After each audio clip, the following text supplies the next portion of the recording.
Good day po sa inyong lahat. Welcome na naman sa another episode ng ating vlog. Ayan. So, kumusta na po kayo? Inom po tayo ng maraming tubig dahil sobrang mainit ang panahon.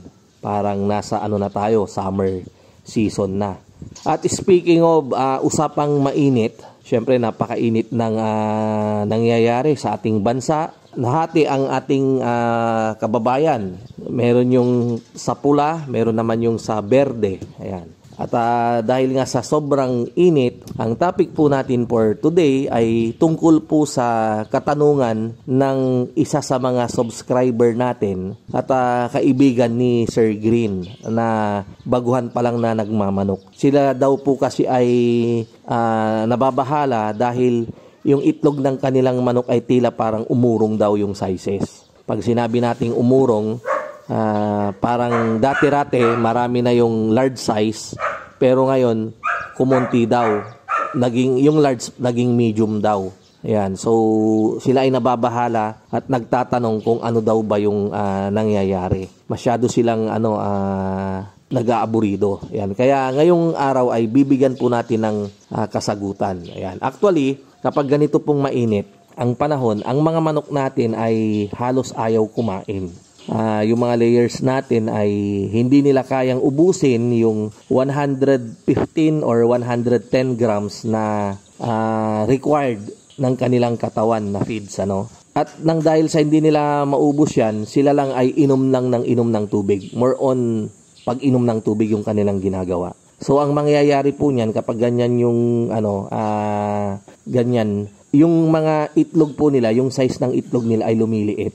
Yung dating halimbawa, dating nakaka-harvest na kayo ng marami-raming large, mababawasan po yun, magiging medium. Yung dating medium naman, magiging small. Yung small, magiging extra small. At yung extra small, dati-rate wala tayong piwi. Magtataka tayo bakit nung kinlasify natin yung itlog ay biglang nagkaroon tayo ng piwi, PW na size. Ayan, so yun po yung dahilan nun. Hindi po sila kumakain gaano. Kaya ganun po, more on pag-inom ng tubig. Kaya yung kanilang itlog ay lumiit. Subalit, wag po kayong mabahala dahil kapag nakapag-adjust po yung mga manok natin sa sobrang init, ay manunumbalik din po yan sa dati nilang sizes. Isa sa mga pwede nating gawin ay magpainom po tayo ng electrolytes. Pwedeng pure electrolytes, yung painom natin. Bili po kayo order kayo sa Shopee. Pwede rin kayong magpainom ng electrolytes with vitamin C. Ayan, so yan po yung mga pwede nating ipainom. Nang sa ganun, makapag-adjust, hindi gaanong ma-stress yung mga manok natin sa sobrang init ng araw. At maging ganun din yan sa transition, from summer season papuntang rainy season, pwede rin kayong mag-electrolytes. And then from rainy season to summer season, electrolytes din po yan. Doon sa kaibigan ni Sir Green, wag po kayong mabahala, normal lang po yan. Wala pong dapat ikabahala dyan. So, sana nabigyan ko na naman kayo ng dagdag kaalaman regarding sa ating paitloging manok. Kita-kita pong muli tayo sa mga susunod po nating vlog. Mabuhay po tayong lahat.